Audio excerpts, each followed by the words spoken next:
여러분 안녕하십니까. 뉴스와이드 시작하겠습니다. 최근 여권에 논란이 되고 있는 이슈들이 많습니다. 원내대표 출사표를 던진 한병도 더불어민주당 의원과 함께 하나하나씩 짚어보도록 하겠습니다.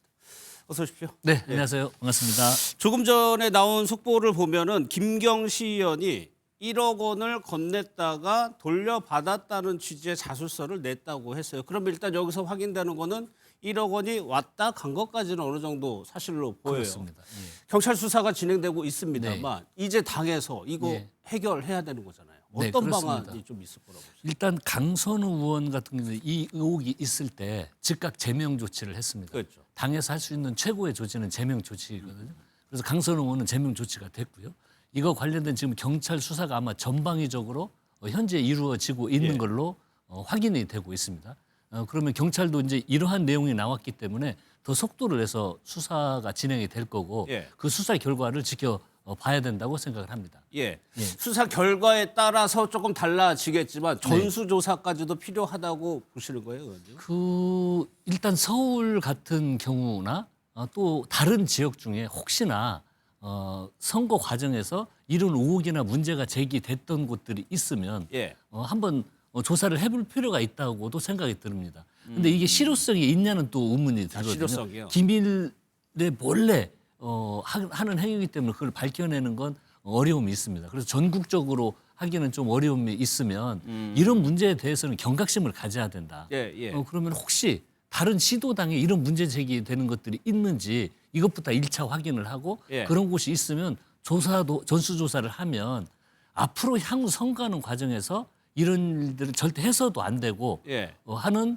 어떤 경각심을 줄 수 있기 때문에 그런 차원에서 한번 조사를 해볼 필요도 있다라고 생각을 합니다. 그러니까 지금 시점이 지방선거가 지금 6개월 남은 시점에서 그렇습니다. 이 문제가 터졌기 때문에 지방선거를 임해야 되는 민주당 입장에서는 네. 확실하게 하지 않고서는 선거에 임하기도 좀 그런 상황인 거죠. 그렇습니다. 이게 이런 게 문제 제기 자체가 이런 게 문제가 됐다는 것 자체가 저희 민주당스럽지 않은 것입니다. 예. 사실 이러한 그 공천과 관련된 금품을 제공하고 이것은 2004년도에 노무현 대통령이 당선이 되면서 정치 문화가 한꺼번에 아주 변화가 됐습니다. 그래서 예. 이 깨끗한 정치 문화를 만든 것이 우리 모든 국민들이 인정을 하듯이 우리 노무현 대통령님의 등장을 통해서 이루어지고 예. 그것이 민주당의 전통이 되었습니다. 하지만 우리 전통과 맞지 않는 거잖아요.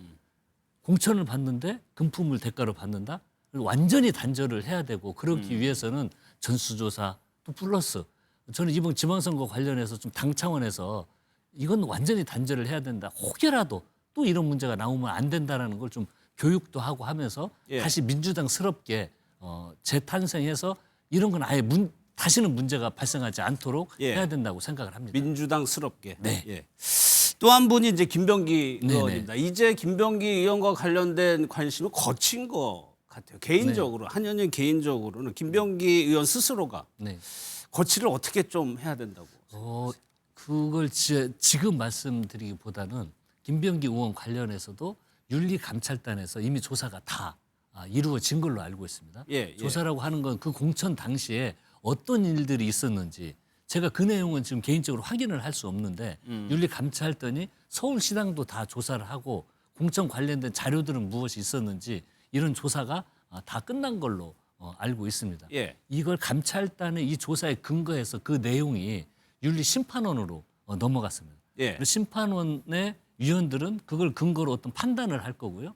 그 판단을 하기 전에 본인의 소명도 좀 들어봐야 됩니다. 그래서 이 소명까지 들은 후에 어떤 결정을 할 텐데 그것이 12일 날 곧 윤리심판원이 건의. 예. 열릴 예정입니다. 그래서 그 결과를 좀 지켜보고 판단을 해야 된다는 입장을 가지고 있습니다. 소명까지는 김병기 의원의 소명까지는 그렇습니다. 일단 들어봐야 된다는 네네. 말씀이시죠. 근데 일각에서 좀 우려가 나오는 네. 것은 이것이 조금 시간이 길어지면 네. 당에 좀 부담되는 거 아니냐는 네. 지적도 네. 있거든요. 예, 그 이제 여러 문제제가 있기 때문에 빨리 하면 좋겠지만 그 공당이라는 것은 절차라는 게 또 있는 거고요. 예. 그런데 제가 경험해봤을 때 과거에 이런 일들이 있었을 때 그 어떤 의원과 관련된 여러 문제들이 정당을 운영하다 보면 있지 않습니까? 예. 그럴 때 판결이 진행되는 속도가 지금 좀 빠릅니다. 윤리감찰단과 윤리심판원 이게 상당히 빠른 속도로 과거 선례에 비하면? 그렇습니다. 진행이 되고 있기 때문에 그래서 이 모든 것들을 좀 조사한 이후에 그것도 먼 미래가 아니고 곧 예. 심판원이 열리기 때문에 그건 좀 지켜봤으면 좋겠습니다. 12일이면 다음 주니까. 그렇습니다. 예. 네. 최근 들어서 이렇게 나오는 국회의원들, 현역 국회의원들 간 의혹이 보좌관하고 네. 문제가 좀 네. 많아 보여요. 예, 하지만 개인적으로 뭐 국회의원이시고 네. 보좌관도 있으실 거예요. 네. 그거 좀 어떻게 보셨어요? 어떤 점 느끼셨어요? 글쎄요, 뭐 이 관계를 어떻게 설정할 거냐. 저는 국회의원을 하면서 아직 제 기억으로는 단 한 번도 언성을 높인 적이 없습니다. 예. 그리고 직원들을 뽑을 때도 그 제가 가서 직접 뽑는 것보다는 우리 그 기존에 있던 직원들이 새로운 직원들이 면접에서 뽑고 그러면 새로운 직원도 제 경험칙상 틀림이 없습니다. 그런 사람들. 그리고 그 보좌하고 그런 분들은 저를 그 동등하게 보좌하고 역할을 나누는 거지. 예. 그분들이 저에게 귀속되거나 이런 분들은 결코 아닙니다. 서로 존중하고 예. 이런 문화가 있어야 되는데 그것이 벗어난 행위들은 저 개인적으로도 굉장히 좀 안타깝고 그렇습니다. 그러면 이해운 기획예산처 장관 후보자가 특히 요즘 뭐 어제도 나오는 거 그렇습니다. 뭐 계속적으로 보좌진, 인턴과의 관계에서 문제가 좀 나오고 있어요. 예, 예. 이 사안은 좀 어떻게 보고 있어요? 저도 직접 들었지만요, 좋게 보이지 않습니다. 그러니까 이제 사람이 세상을 살아가면서 태도와 자세가 있는 거고, 그리고 그 직원도 제가 방금 말씀드렸듯이 그건 함께 공생하는 동반자적 관계이거든요. 예. 그래서 동반자적 관계의 기본이 돼야 될 것은 서로 간에 최소한의 예의는 지켜야 되는 겁니다. 예. 예, 아무리 그 급수를 떠나서요. 보좌관이든 구급 직원이든 최소한의 예의와 존중이 있어야 되거든요. 예. 그런데 그 제가 발언을 듣고는 저도 좀 개인적으로 놀랐습니다. 하지만 지금은 그 과정에 있잖아요. 예. 아마 곧 그 청문 계획서가 채택이 될 겁니다. 계획서가 예. 채택이 되고 19일 정도는 이거 관련된 또 그 청문회가 열리기 때문에 지금 국민들이 다 지켜보고 계시지 그렇죠. 않습니까? 예. 그리고 국민들과 저희 당원들도 평가를 하고 있고요. 그리고 이것이 아마 청문회 때는 더 많은 내용, 재산 형성 과정, 가족 관계 이 모든 것들이 청문회 대상입니다. 예. 그래서 종합화해서 그날 결정이 되기 때문에 그리고 그 종합된 청문 결과는 대통령실에서 그 국민 정서에 맞게 예. 또 진실과 팩트를 다시 한번 확인해서 최종 판단할 것이라고 생각을 하기 때문에요. 이것도 그 과정을 좀 지켜봤으면 좋겠습니다. 일단은 이해운 후보자에 대한 청문회를 보고 본인이 그렇습니다. 뭐 여러 가지 의혹에 대해서 어떻게 네. 해명하는지 일단 보자는 그렇습니다. 입장이겠습니다. 예. 여러 가지 측면이 있습니다. 말씀하신 방금 저희가 얘기하고 도덕적인 측면이 있을 테고 또 정치적인 의미가 있고 그렇습니다. 원내대표에 관심이 네. 많으시고 정책적인 측면도 있어요. 과연 이해운 후보자의 그 과거의 생각과 이것이 이재명 정부의 경제 정책에 부합하느냐 예. 이 부분은 어떻게 본다? 아마 이해운 후보는 그 전에 보면 우리 송미령 장관이라든지 보훈 관련된 게 진보 보수 가리지 않고 전임 정부 때 일했던 분들은 대통령에서 과감히 기용을 합니다. 예. 그런데 송미령 장관도 제가 애결위원장을 하면서 보니까 의원들이 질의를 하는데 답변을 너무 잘합니다. 그래서 제가 아하 대통령께서 왜 송미령 장관을 뽑으셨구라는 것을 애결위원장이 하면서 느끼겠더라고요. 예. 정말 일을 잘하더라고요. 예. 그래서 일을 잘하고 능력이 있고 그리고 성과를 내는 데는 대통령 인사 스타일이 진보 보수 가리지 않습니다. 예. 그리고 대통령이 되는 순간 운동장을 굉장히 넓게 쓰고 계신다고 저는 생각을 하고 그런 차원에서 이해운 후보자도 발탁을 했을 거라는 생각을 합니다. 그런데 아마 인사 검증하는 과정에서 이런 내용까지 예. 이렇게 개인적으로 이렇게 발언했던 이런 내용들이 점검이 됐는지 좀 이제 그런 것들이 좀 걱정이 되는 부분도 있고 예. 해서 이것들까지 종합적으로 지금 아마 보고 판단하고 있지 않을까 그렇게 생각을 합니다. 이해운 후보자 같은 경우는 의원 시절에 한 의원님하고 같이 의정 활동한 적은 없나요? 제가 알고는 있습니다. 알고는 예. 있는데 좀 이렇게 개인적으로 깊이 의견을 나눈다든지 좀 예. 친하고 그런 관계는 아닙니다. 처음에 이재명 대통령이 이해운 후보자 지명했을 때 네. 첫 느낌 생각이 뭐였어요?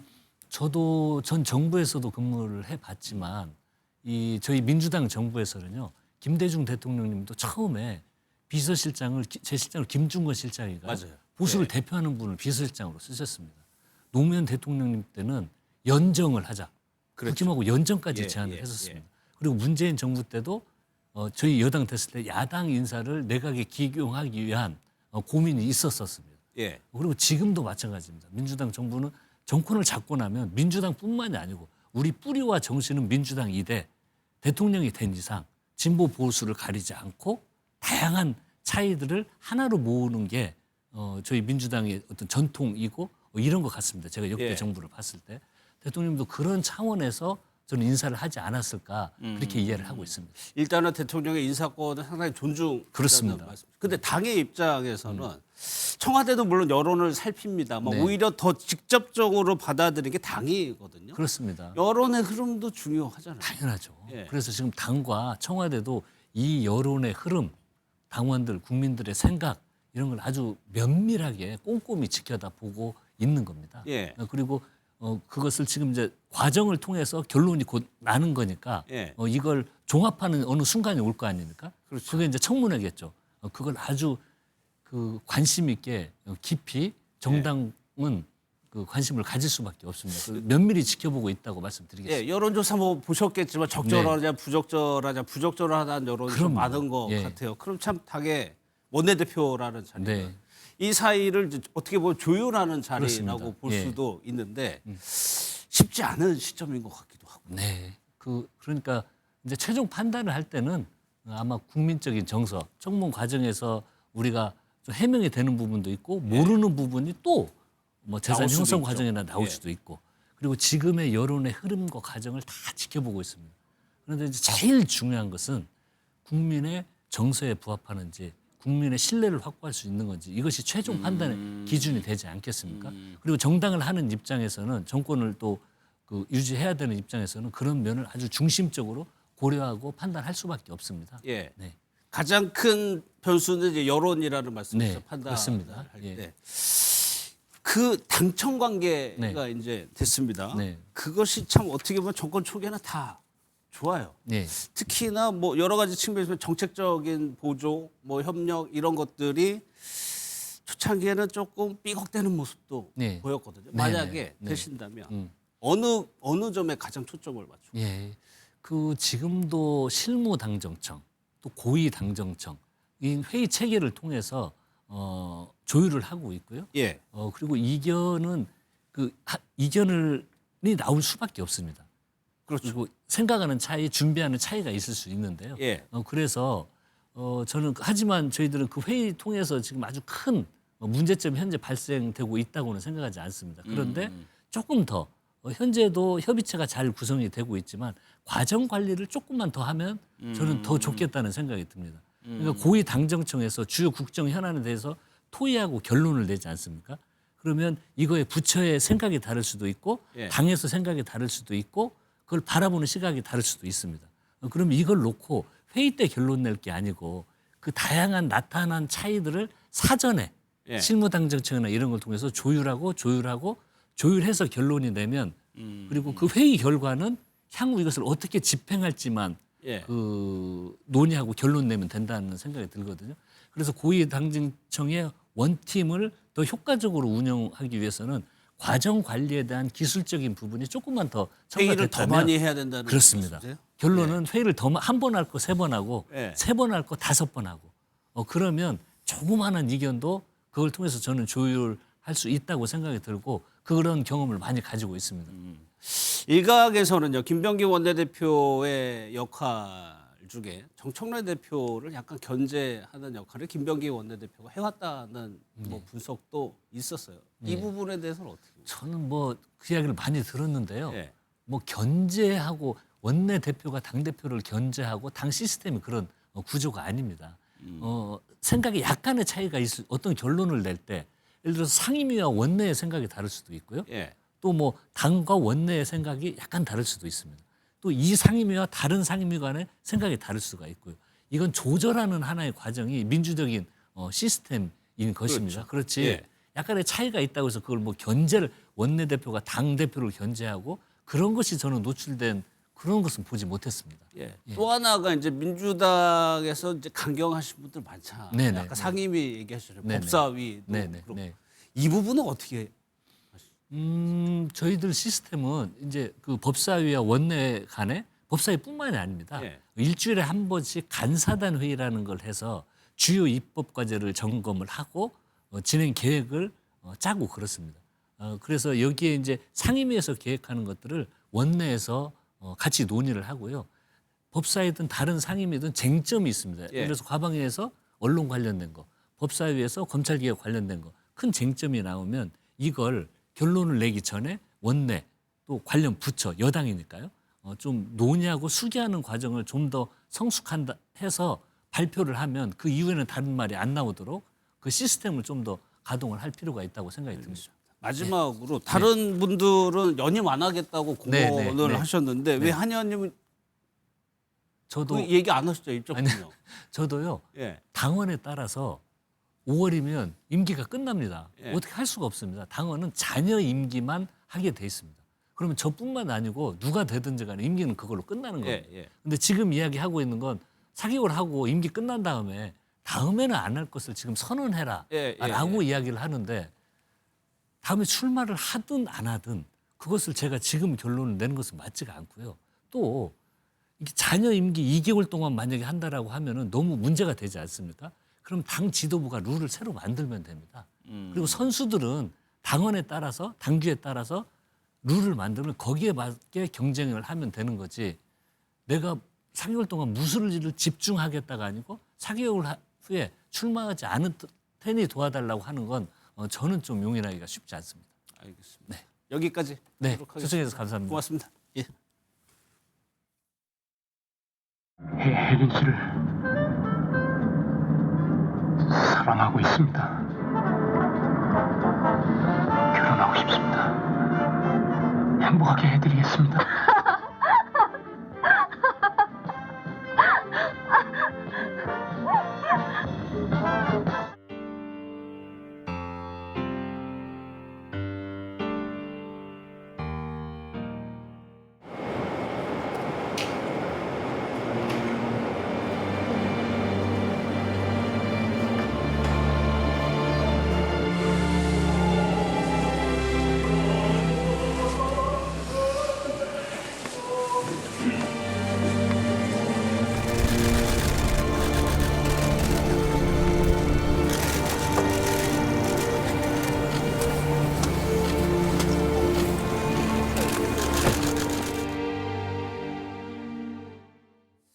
보신 것처럼 안성기 씨 연결식이 있었습니다. 두 분과 좀 살펴보겠습니다. 홍정성 기자, 최수영 평론가 나오셨습니다. 어서 오십시오. 예, 오늘 명동성당에서 추모 미사와 연경식이 진행이 됐는데 홍 기자님 직접 다녀오셨다면서요? 맞습니다. 이 미사에도 명동성당 대성당에서 이루어진 미사에도 뭐 연예인 관계자라든가 영화 관계자뿐이 아니라 그냥 일반 시민분들도 그 마지막 가는 길을 함께 하기 위해서 그 미사 시간을 1시간을 함께 해주셨고요. 근데 굉장히 좀 성스럽게 이 세례명이 사도 요한이죠. 이 예수의 12제자 중에 한 명, 그 요한계시록, 요한복음서를 썼다고 얘기되는 그 요한인데 그 요한을 그 마지막 길을 함께하는 그 고요함과 정적 속에서도 굉장히 정말 엄숙하게 그 미사가 진행이 됐고요. 예. 그리고 1시간 정도 진행되다가 이제 옆으로 다시 자리를 옮기는데 그 옮길 때가 바로 이제 맨 앞에서 정우성 씨가 영정을 들고 이정재 씨가 금관훈장을 들고 그 바로 뒷줄에 이제 장남 다빈 씨와 차남 필립 씨가 있고 그 뒤에 이제 어머님과 또 뭐 김동호 위원장을 비롯해서 여러 원로 영화인들 배우들 또 정준호 배우 이제 얼굴도 보였는데 예. 이렇게 쭉 함께 그대로 성당을 그 맨 앞에는 말하자면은 이 안성기님의 그 시신이 있는 겁니다. 그렇게 예. 관과 함께 쭉 운구를 해서 그 운구 이제 해서 그 앞에 명동성당 그 광장에 이제 차가 마련이 돼 있었어요. 그 차량에 시신을 이제 모시고 나서 그 옆에 자리 이제 가가지고 연결식을 예. 했는데 그 연결식까지 정말 많은 분들이 함께 했습니다. 그런데 연결식에서 여러 이제 다 행사들이 좋았지만 이제 먼저 한 가지만 설명드리면 처음에 안성기 씨가 걸어온 길, 말하자면 이 영화의 장면들을 이게 영상으로 이제 보여주는 예. 그런 순서가 제일 먼저 있었는데요. 사실 그걸 보면서 정말 진심으로 한국 영화 107년 중에 69년을 함께한 70년을 함께한 배우답게 한국 영화의 축이었구나. 그리고 늘 우리가 사람 좋은 미소만 보여서 비슷비슷한 역할을 보통 사람의 얼굴로 보통 연기를 했다고 생각할 수 있는데 예. 어느 때는 거지 왕초이고 맞아요. 네, 예. 그쵸, 고래사냥이었죠. 또 안녕하세요 하나님에서는 어떤 장애인 역할을 했고 개그맨에서는 마치 찰리 채플린을 연상시키는 연기를 했고 정말 다양하게 남북은 하얀 전쟁 뭐 할 거 없이 그가 얼마나 다양한 역할에 다양한 인생들 다양한 사람의 이야기를 대변하면서 우리 역사를 예. 보여줘 왔던지가 정말 고스란히 드러나는 시간이었습니다. 예. 그런데 명동성당에서 연결식 왜 명동성당이었을까요? 명동성당이 이제 일단 안성기 배우가 1985년에 이 아내인 조각가인 오소영 씨랑 결혼을 한 곳이기도 예. 하고요. 그리고 이제 88년에 이제 아기를 낳았는데 그 아들이 또 이제 세례를 받기도 했고요. 이 장남이 나중에 커서 또 2018년 5월에 이 명동성당에서 결혼식을 올리기도 했고요. 예. 그리고 또 이제 김수환 추기경께서 이제 서거했을 때 다른 보통의 신자들처럼 줄을 서서 안성기 씨가 이제 추도의 그 행렬에 있었던 일도 있었고 또 2014년에는 프란치스코 교황이 당시 이제 방한을 했을 때 예. 성경의 어떤 봉서를 낭독하기도 하고 그랬던 여러 가지 안성기의 많네요. 인생과 네. 명동성당이 함께 해 왔던 겁니다. 예. 저희가 운구 영상을 뭐 직접 봤는데 원래는 이정재 씨, 정우성 씨가 하는 줄 알았는데 앞에 사진, 영정 사진을 들었네요. 맞습니다. 처음에는 이제 정우성, 이정재 씨가 운구를 한다 했었는데 좀 아까 말씀드린 것처럼 정우성 씨는 영정 사진을 들었고 예. 또 이정재 씨는 금관훈장 들었고 그 뒤에 이제 아들들이 있었다고 했는데 그 영정과 금관훈장 앞에 이 안성기 님의 시신이 담긴 그 관을 이제 6명의 배우가 들었습니다. 그러네요. 맨 예. 앞에 네 설경구 씨, 이제 또 그 조우진 씨가 있었고 가운데 줄에 박철민 씨, 박해일 씨가 있었고 뒷줄에 주지훈 씨, 유지태 씨 이렇게 6명이 이렇게 운구를 했어요.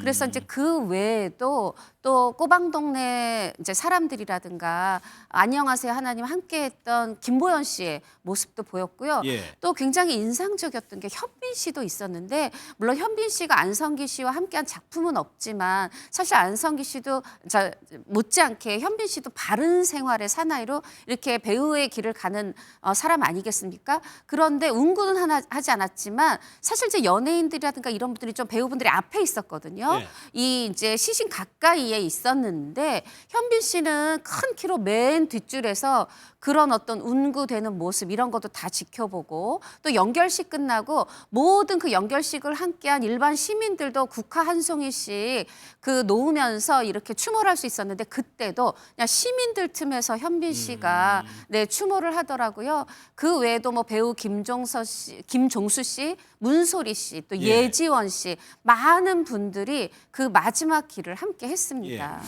사실 안성기 씨가 걸어온 길이 어떻게 보면 한국 영화가 나아간 길이라고 해도 과언이 아니에요. 그렇죠. 그 자체가 영화고 그 자체가 안성기 배우의 삶이었죠. 그러니까 안성기 배우의 그 일대기를 한마디로 정리하면 저는 일생일업. 그러니까 평생에 하나의 업을 가졌던 그러네요. 분이다. 그러니까 예.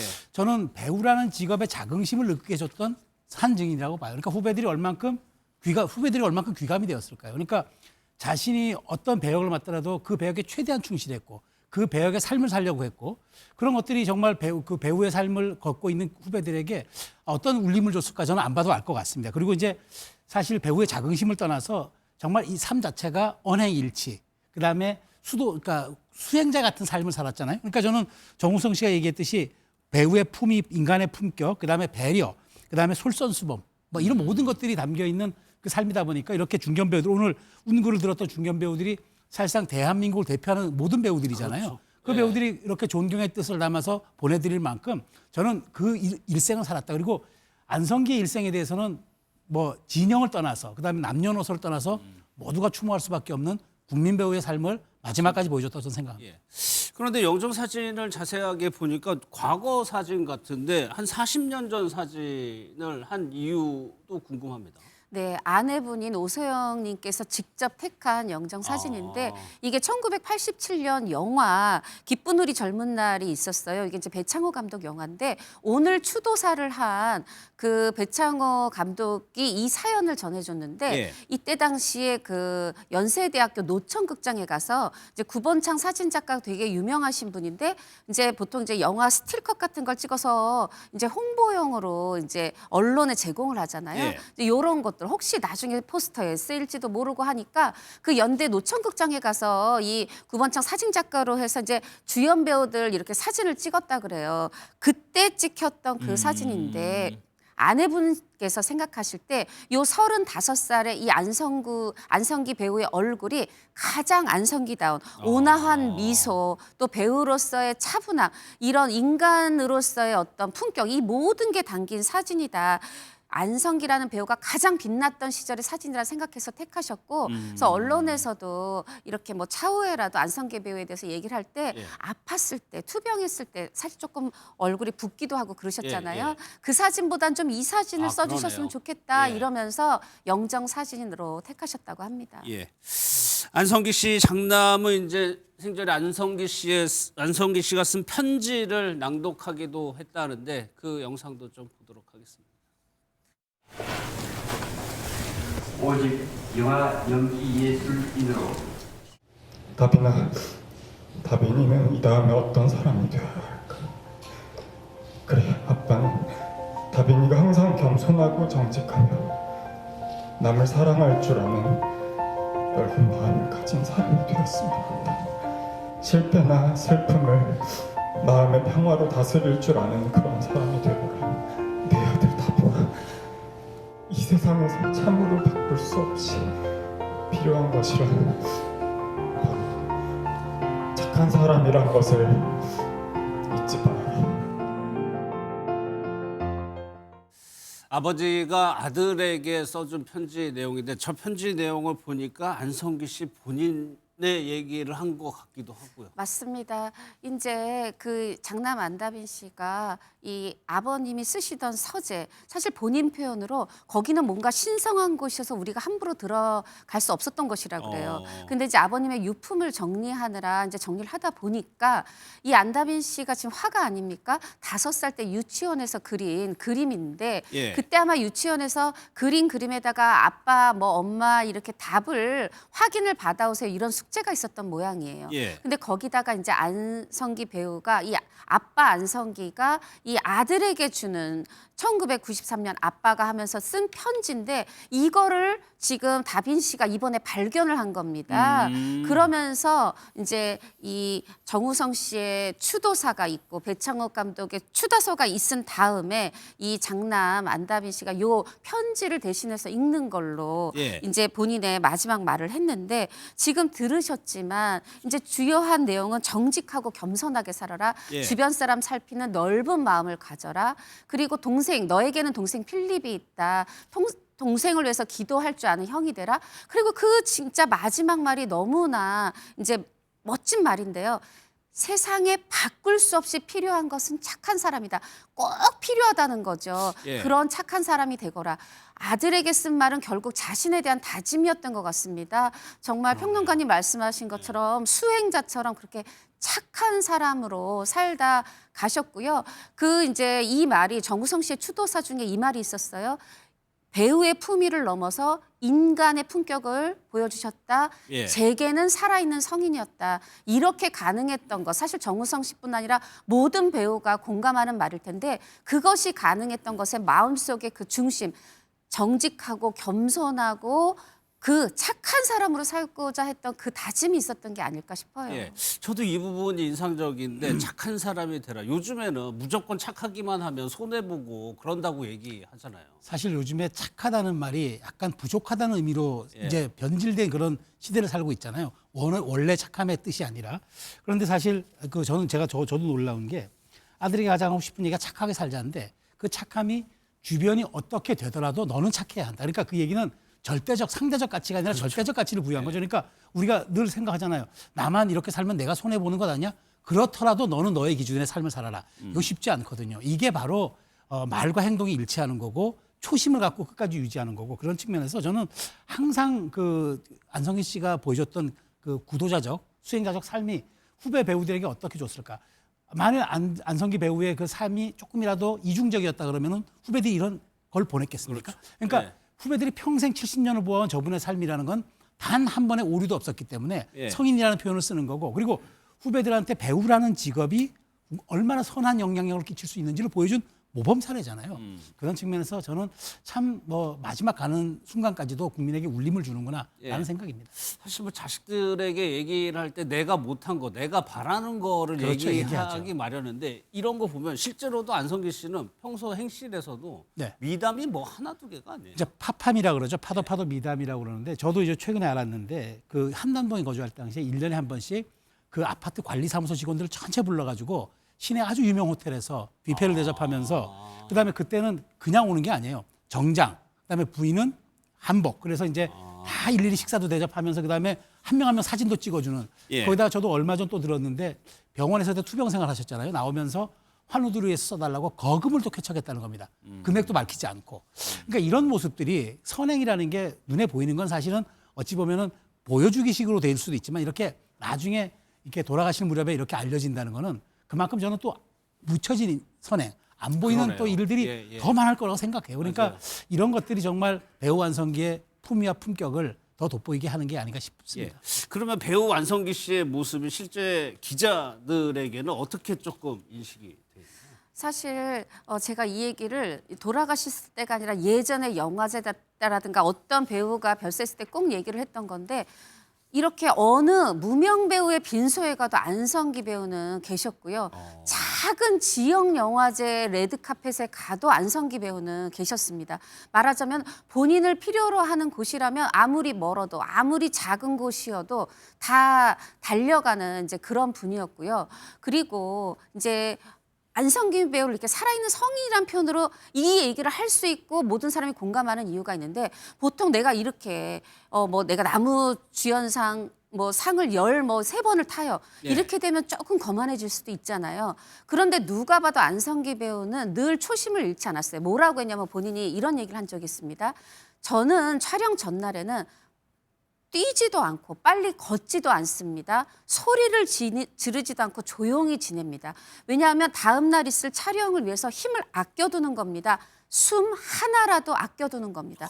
이 얘기는 정말 막 신인 배우가 내일 촬영을 앞두고 긴장하는 것처럼. 근데 이걸 평생을 이렇게 하시는데 그 주변에 어떤 후배가 함부로 할 수가 있겠어요? 예. 저는 어떤 생각이 드냐면 정말 좋은 연기는 좋은 사람에게서 나온다. 예. 이거를 평생을 몸으로 보여주셨다. 그런 생각이 듭니다. 그 연기 시간이 69년입니다. 그럼 공적도 봐야 되는데 안성기 씨의 그 활동이 우리 영화사에는 어떻게 기록이 될까요? 본인이 이제 이런 얘기를 했어요. 오늘 그 이제 연결식에서 공개된 그 영상 중에 중간중간 이 안성기님의 글이 조금 소개가 됐거든요. 예. 그 중에 이런 얘기가 있었어요. 기왕 내가 영화인으로 살기로 했으니 나도 좀 의미 있게 살고 싶다. 근데 그 의미 있다는 게 뭐냐면 하나하나의 어떤 사람들의 인생을 내가 대신 살면서 우리나라의 숨겨진 역사를 내가 드러내려고 노력해야 되겠다. 이제 그런 것 속에서 뭐 태백산맥 남북은 여러 뭐 또 김대건 신부를 주인공으로 한 영화 만다라 여러 가지를 다 하셨을 텐데요. 또 이런 얘기를 하셨어요. 나는 내가 배우의 그 성공이란 말이 배우의 지위를 높이고 싶다. 사람들의 인식을 높이고 싶다. 그러기 위해서 나부터 제대로 살아야 되겠다 했는데 이게 결심이 쉽지 평생을 정말 그렇게 산다는 게 어려운 일이잖아요. 그런데 누가 봐도 토달할 수 없이 정말 그렇게 사셨고 그래서 우리나라 배우의 어떤 인식이 훨씬 높아졌다. 저는 이렇게 생각이 듭니다. 예, 참 논란이 이렇게 없을 수도 있나 싶은데 뭐 평론가님 대중의 한 사람으로서 네. 안성기 씨 배우가 좀 어떻게 좀 기억이 나보시죠? 우리가 이제 흔히 이제 뭐 인기 있는 사람을 볼 때 호불호가 갈린다고 얘기하잖아요. 이분은 이제 호만 있었던, 호만 기억 남는 배우. 또 예. 우리 이런 배우를 또 우리 국민들이 보유하고 가졌다라는 데 자긍심을 느낄 그런 배우. 그다음에 마지막으로 드리면 이제 우리가 흔히 아주 유명하신 분들에게 이제 국민이라는 타이틀 수식어가 붙잖아요. 예. 국민 타자, 국민 가수, 국민 배우 하는데 이분에겐 국민 배우라는 타이틀을 붙여줘도 하나도 부끄럽지도 않고 하나도 이상하지도 않고 거기에 대해서 누구도 부정하지 않을 이의를 제기하지 그럼요. 그런 대관식을 가져도 될 만한 배우. 그런 배우를 가졌던 우리 국민은 얼마나 행복하고 자랑스러웠겠습니까? 그렇게 기억되는 저도 배우인 것 같습니다. 알겠습니다. 오늘 또 하나의 중요한 일정이 윤석열 전 대통령에 대한 내란 재판의 결심 공판이 지금 진행되고 있습니다. 영상 보고요. 그 얘기로 이어가도록 하겠습니다. 우리 국민의 자유와 행복을 약탈하고 있는 파렴치한 종북 반국가 세력들을 일거에 척결하고 자유 헌정 질서를 지키기 위해 비상계엄을 선포합니다.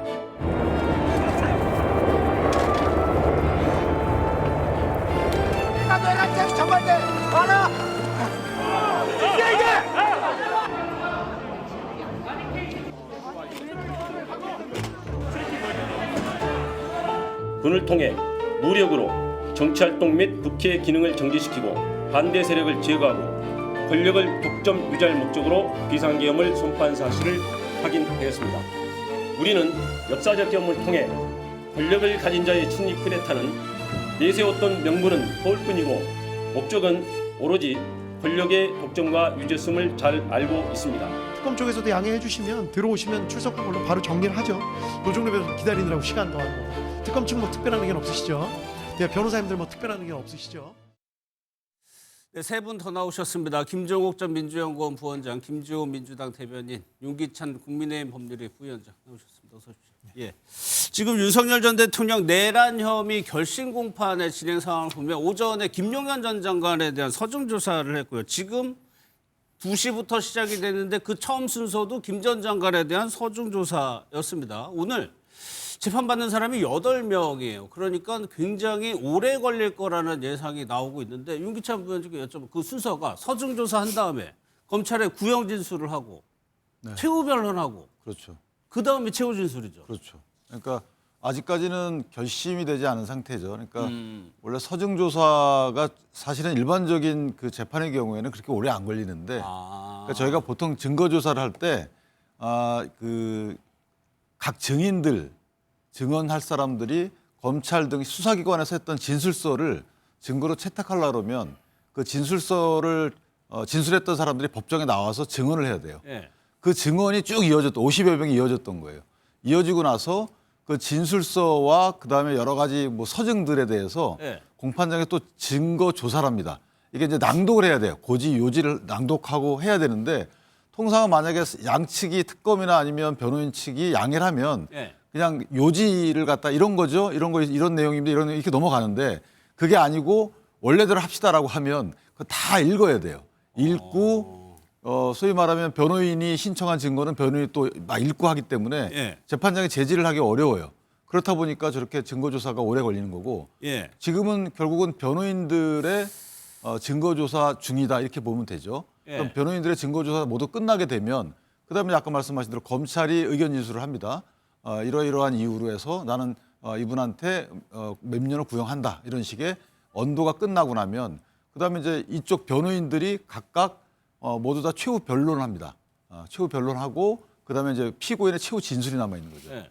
그러니까 상당히 오래 걸릴 가능성이 있는 거예요. 지금 자정 얘기 나오고 있거든요. 구형 만약에 뉴스가 나오는 게 그러면 왜 이렇게 뭐 지연 작전이라고 봐야 되는 건가요? 뭐 일관되게 윤석열 씨와 내란 범죄로 재판을 받고 있는 사람들이 연기 전략을 계속 써왔었죠. 예. 변호사들이 증인에 대한 진술에 대해서도 여러 가지 예를 들면 소란을 피우면서 진술을 못하게 했던 과정이 있었기 때문에 원래대로라면은 지난번 전두환 씨 같은 경우는 대법원까지 13개월이 걸렸는데 지금 1심 판결 구형하는데도 1년 이상이 걸린 상황이기 때문에 예. 계속 재판 지연수를 펴왔다. 그래서 그 전만 하더라도 구속기간 만료가 되는 과정이 있었기 때문에 그때까지 가면서 어떻게 하면 왜 밖에 나와서 할까 예, 이렇게 생각을 했었을 텐데 일단 일반 이적죄 개념으로 다시 구속이 연장된 상황에서도 그렇죠. 저렇게 하는 행위를 보면 어떤 형태로든지 재판 과정을 정치화시키려고 하는 측면이 꽤 강하다라고 예. 느낄 수밖에 없는 것이고 어찌 보면 또 개인적으로는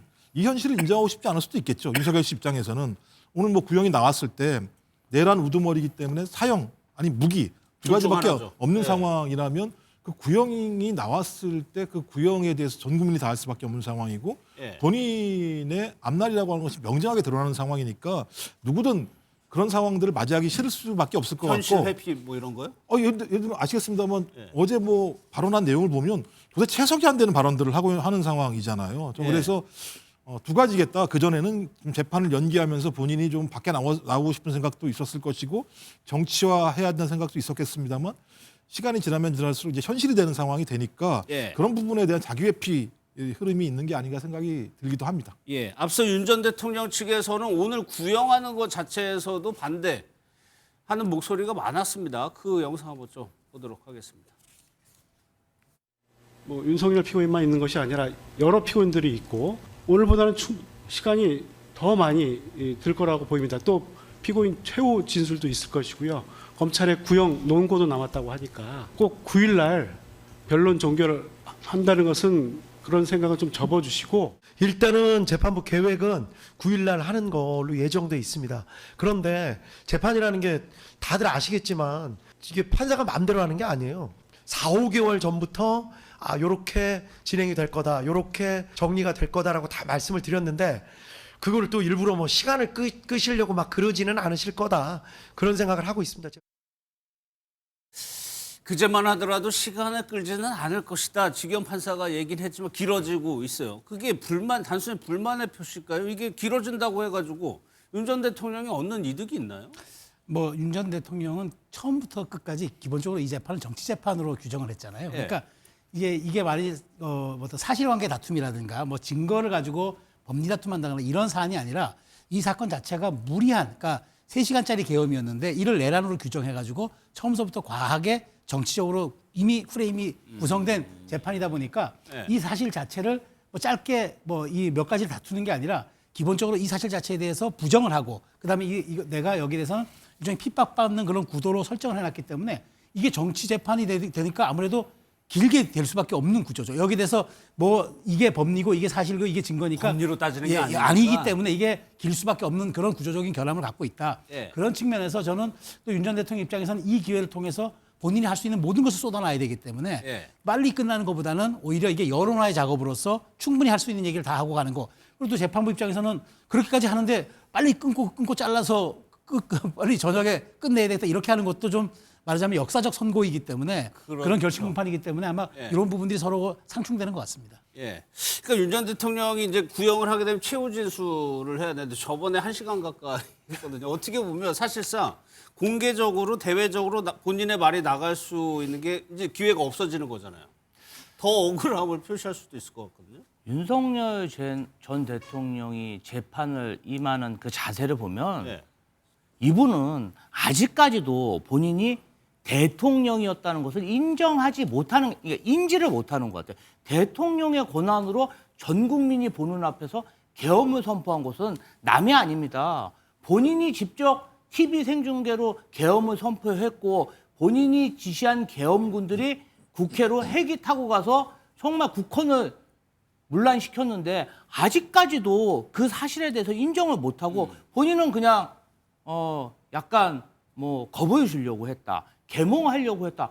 이상한 얘기를 계속 하는 부분이에요. 저는 국민들이 윤석열 대통령이 정말 대통령으로서 본인의 권한과 그러한 것들을 지각하고 있었는지 이제는 의심스러워요. 예. 최근에는 사실 굉장히 황당한 얘기인데 그때 만약에 말리는 국무위원들이 있었다면 내가 이렇게까지 안 갔을 텐데 많이 아쉽다. 그런 류의 진술까지 했는데 본인이 본인과 뜻과 반대하는 그런 국무위원들 다 내쫓은 거 아니겠습니까? 예. 그래놓고 이제 와서 부하들이나 남 탓하는 모습 정말 대한민국의 한 사람으로서 참 아쉬운 부분이라고 생각합니다. 예.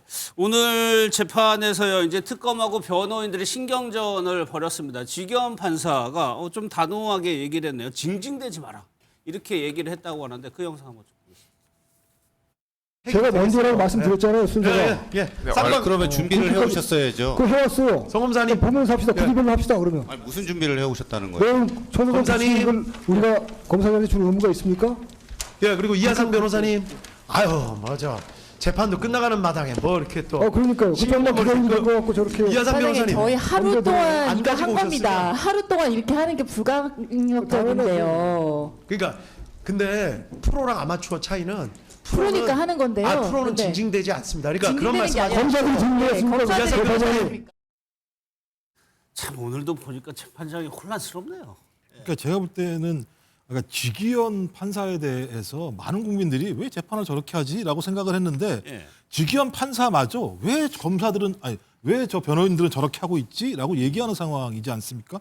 그리고 지기현 판사 같은 경우 2월 중순 되면 법원 인사가 있어요. 그렇죠. 법원 인사 전에 이 문제를 끝내려면 지금 구형이 돼야지 판결문 선고문 써야 될 거 아니겠습니까? 예, 예. 그리고 2월 중순이면 또 설입니다. 본인이 그때 끝내야 되는 상황이고 또 하나는 아마 지기현 판사도 엄청나게 국민 여론을 들었을 거예요. 재판 진행하는 걸 보면 이거 무슨 일반적인 재판정이 아닌 무슨 예를 들면 무슨 연회장 같은 형태의 예. 이 사회를 봤던 이런 분위기가 많았었기 때문에 예. 국민들에 대한 지탄이 강했고 다 아시겠습니다만 이게 역사적인 재판입니다. 내란을 벌였던 사람이 2명이 있는데 한 사람은 전두환 씨고 지금 윤석열 씨예요. 그래서 전두환 씨에 대한 재판, 45년 전에 벌어졌던 12.12 쿠데타 문제에 예. 대한 판결로서 맨 처음에 사형, 구형과 선고도 구형이 됐었죠, 사형이. 예. 그러고 난 다음에 45년 후에 소위 대통령의 권한을 가지고 있는 자가 친위 쿠데타라는 상황들의 재판에 대한 구형이 벌어지는 상황입니다. 근데 예. 저 모습을 보게 되면 무슨 그러니까 변호사들이 거의 이 재판정 자체의 무게감을 전혀 알지 못하면서 여전히 재판을 연기하고 판사를 우롱하고 검사들의 발언을 막는 일들이 벌어진다고 하는 건 예.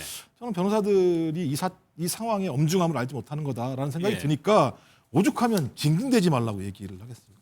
지금까지 징징대 왔다라고 본인이 판단한 거잖아요. 이제 와서 진짜 마지막까지 진짜 징징대는 거 보면 변호사들 짜증이 납니다. 화가 나고. 예, 변호인들을 질책을 했습니다. 근데 선생님, 저 네. 법정이 뭐 과거 기록을 보니까 전두환 씨, 네, 네. 예, 그 재판정에도 417호 대법정이더라고요. 예. 근데 뭐 역사적 재판이죠. 근데 전두환 씨에게 그때 이제 전두환 전 대통령에게 사형이 구형됐고 그다음에 재판부도 그렇게 받았죠. 1심은 그렇게 받았고 2심에서 이제 이제 말하자면 무기로 감형했고 예. 이제 그러다가 이제 대법원까지 갔는데 이제 그 전두환 그러니까 김영삼 전 정부 때 사면을 시켜준 거죠. 예. 2년을 복역하고. 근데 저는 이건 좀 다른 상황이라고 봐요. 일단 전두환 전 대통령의 문제는 그때 광주 학살이 있었고 그다음에 여기에 대해서 그 무력 진압이라는 게 국민들이 너무 선명하게 본 거고 또 12.12가 군사 쿠데타였고 그건 명백하게 역사적으로도 그렇고 법률적으로도 그렇고. 근데 이제 윤석열 전 대통령 같은 경우는 물론 이제 선택지가 사형이냐 무기징역이냐 무기금고냐밖에 없지만 구형과 선고라는 게 그럼에도 불구하고 저는 전두환 전 대통령 같은 법정에서 있는 역사의 법정이긴 하지만 사례는 좀 다르다. 물론 이제 위헌했다라는 점에 대해서는 이제 법률적 다툼이 지금 이제 하고 있는 과정이 마지막인 건데 일단 거기에서 국회가 해제 의결했을 때 바로 수긍을 했고 그다음에 거기서 병력을 철수했고 그 과정에서 있었던 위헌적인 부분에 대해서는 그것이 이제 내란이냐 아니냐에 대해서는 평가를 이제 법률적으로 받겠지만 그 같은 역사의 법정이긴 하지만 사례는 조금 다르다. 물론 전직 대통령으로서 법정에 쓰는 건 똑같은 거지만 저는 어떤 그 여러 가지 함량이라든가 그다음에 있었던 실체라든가 이런 과정들을 놓고 봤을 때 저는 어쨌든 뭐 같은 역사의 법정이긴 하더라도 전 대통령과 다른 그런 좀 판결이 나오지 않을까라는 생각 갖고 있습니다. 구형은 무기가 돼야 된다는. 네, 저는 그 정도로 생각하고 있습니다. 특검팀이 어제 이거 가지고 굉장히 오랜 시간 회의를 한 걸로 전해지고 있는데 일부 보도에서는 무기 의견이 더 많았다는 뭐 보도도 있었고요. 윤기찬 위원장, 이게 그러면 가를 핵심적인 쟁점이 국헌 문론의 목적이 있었냐? 혹독의 행위가 있었냐? 이 두 가지입니까? 그렇죠. 국헌문란의 목적으로 폭동을 한 자, 요게 내란이거든요. 그러니까 국헌문란의 목적이라는 것은 저희가 사실은 뭐 이걸 그 일반적인 사회적 용어로 보면 정권을 탈취하고자 하는 이런 거라고 봐야죠. 그러니까 원래 시스템을 무시하고 있던 예컨대 뭐 국회나 아니면 법원 등 또는 뭐 내각 등을 전혀 무력화시켜 놓고 본인이 권력을 취득한 뭐 이런 거로 이제 사회적 용어로 보면 평가를 할 수 있어요. 그러니까 국회의 권능 행사를 원래 권능 행사를 상당한 시간 동안에 못하게 했느냐. 이게 하나 문제가 되는 것이고 또 계엄 선포 이후에 뭐 군인동 출동, 선거에 보내고 이런 것들이 또는 포고령 이런 것들이 그 폭동을 행한 것에 비견될 만하냐. 이 두 가지이거든요. 그래서 이 두 가지에 대해서는 뭐 재판부가 어떻게 평가할지 모르지만 여러 언론에서 보면 이전에 그 전두환 전 대통령 당시 재판받을 당시에 보면 그때는 군사반란 플러스 내란이었어요. 그러니까 군사반란은 1979년도 12.12 사태 소위 말하면 그러니까 군사적인 본인이 어떤 실권을 획득하는 과정이 있고 그다음에 그 군사적인 실권을 통해서 내란으로 나간 거죠. 예컨대 그 당시에 본인이 직선제 개헌한다고 해놓고 사실 본인이 정권을 잡기 위해서 이 내각이나 그 의사결정하는 것을 무력화시키는 상태로 계엄을 갖다 전국적으로 확대한 거예요. 그러면서 두 가지가 결합된 거기 때문에 그때하고는 지금은 완전히 다르죠. 다르기는. 근데 이제 첫 번째로 말씀하신 대로 국헌문란의 목적이라는 것은 이 내심의 의사이기 때문에 이게 목적이 인정이 되려면 그에 걸맞는 행동들이 이어져야 된다는 거. 그래서 국회 병력에 나간 부분, 그다음에 뭐 체포 명령이 있었는지 여부 이런 것들이 과연 국헌문란 목적을 인정할 수 있는 객관적 증거가 되느냐. 그다음에 이제 단순하게 보면 포고령 이 계엄 선포나 포고령이 과연 폭동에 해당하느냐, 한 지역 평온을 해야 할 만큼의 그런 소요 사태에 해당하느냐 이 부분은 이제 또 이 재판부가 법적 평가를 할 겁니다. 그래서 이런 기준을 두고 특검팀에서도 의견이 나눈 것 같은데 결국에 특검이 결정을 했을 테고 결정을 하고 오늘 나왔을 거란 말이에요. 법정에서. 김주호 대변인께서는 당연히 사형을 구형한다고 하시는데 저는 윤석열 전 대통령의 제명이 단순히 부정부패를 한 게 아닙니다. 자, 내란을 일으켰고요. 더 나아가서 북한을 자극해서 국지전을 유발시키는 정말 이적죄까지 의심받고 있습니다. 이렇게 부패, 내란, 외환 세 가지를 다 한 전직 대통령이 있었습니까? 더군다나 12.3 그 계엄의 밤날 국회가 폐쇄됐었고 국회를 지키는 국회 경비대와 군인들이 국회의원을 못 들어가게 하는 모습을 온 국민이 다 봤습니다. 그리고 폭동도 마찬가지예요. 국회 본청을 유리창을 깨고 들어간 그 계엄군들을 온 국민이 유튜브 채널이나 TV로 다 봤는데 이것이 어떻게 폭동이 아니겠습니까? 저는 물론 사상자가 없었고 시간이 짧았다고 해서 계속해서 계몽령이라고 주장하고 있지만 이건 논란의 여지가 없다. 만약에 이런 국가 반역을 제대로 단죄하지 못한다면 제2, 제3의 윤석열이 또다시 나타날 수 있다고 봅니다. 그런 맥락에서 또 윤 전 대통령이 재판에서 보여줬던 반성 없는 태도 때문에 경고의 의미에서라도 사형을 구형해야 된다는 것이 특검팀에서 나왔던 의견이라고 하는데 과거 모습 한번 좀 보도록 하겠습니다. 뭐 도대체 방첩 사령관이라는 놈이 이거 수사에 시유자도 모르고 이거 어떻게 이런 놈이 방첩사령관 하나 그런 생각 좀 들었죠? 피고인 부하에게 책임을 전가하시는 건 아니죠? 아니 그 얘기를 하는 게 지금 아니에요. 총리하고 국무위원들이 와가지고 얘기를 하는데 최소한의 정무 감각이라도 갖추고 있는 사람들이었으면 오히려 야당한테 막 역공당할 수 있지 않겠습니까? 이런 얘기를 사실은 좀 나도 기대하고 그럴 수 있는 상황인데 본인이 낸 초고가 다 뜹니다. 아유 저희가 이거 다 증거 얘기 또 먹다가 안주 떨어지면 시국 얘기할 그럴 상황은 아니지 않습니까? 반대를 하고 나는 설득하고 이 사람들한테는 어떻게 보면 내가 좀 발목이 잡혔다고나 할까? 그러니까 저런 모습, 부하 탓하고 책임 떠넘기고 국무위원 얘기하고 이런 모습들이 반성이 없는 모습이 또 재판에도 영향을 미칠 거란 말이에요. 뭐 당연히 그런 부분들은 반영이 될 수밖에 없겠죠. 그러니까 본인이 얘기한 게 뭐냐면 2시간밖에 하지 않은 계몽령 아니냐 이렇게 얘기하는데 헌재가 판결을 내렸어요. 2시간밖에 하지 않은 이유는 당신 때문이 아니라 국민들이 막았고 군인들이 소극적으로 대응했기 때문에 2시간 만에 끝난 거야. 그러니까 쓸데없는 얘기 하지 마라고 얘기를 했었고요. 예. 이 사건으로 더 중요한 게 뭐냐면 우리 헌법에 대통령은 형사소추가 안 되는데요. 내란과 외환죄는 형사소추가 되죠. 됩니다. 예. 그러니까 최초로 그 일을 벌인 거예요. 그리고 말씀하신 것처럼 장갑차, 헬기, 그다음에 소총 이거 다 동원을 해서 실제적으로 무력으로 국회 권능을 갖다가 무너뜨리려고 했던 겁니다. 예. 그래서 뭐 어제 녹취 나왔습니다만 그냥 문을 부시고 들어가서 국회의원 다 끄집어내라는 얘기들이 나오는 상황이지 않습니까? 명백한 증거가 있음에도 불구하고 지금 얘기를 들어보게 되면 국회에 군대가 간 건 내가 보낸 게 아니야. 장성들이 내 말 제대로 안 듣고 그냥 보냈어. 예. 이렇게 얘기하고 있는 상황이고. 그다음에 선관위 같은 경우도 내가 보낸 게 아니야 라고 얘기하고 있고 내가 국무회의 할 때 니네들이 날 말렸어야 되는 거 아니야. 그러면서 무슨 최소한의 정무 감각을 얘기해요. 본인은 아예 이것도 없다는 얘기잖아요. 비상계엄까지 한 사람이니까. 예. 이런 식으로 자기 죄를 하나도 인정하지 않는 근데 이 인정하지 않는 죄가 어떤 거냐?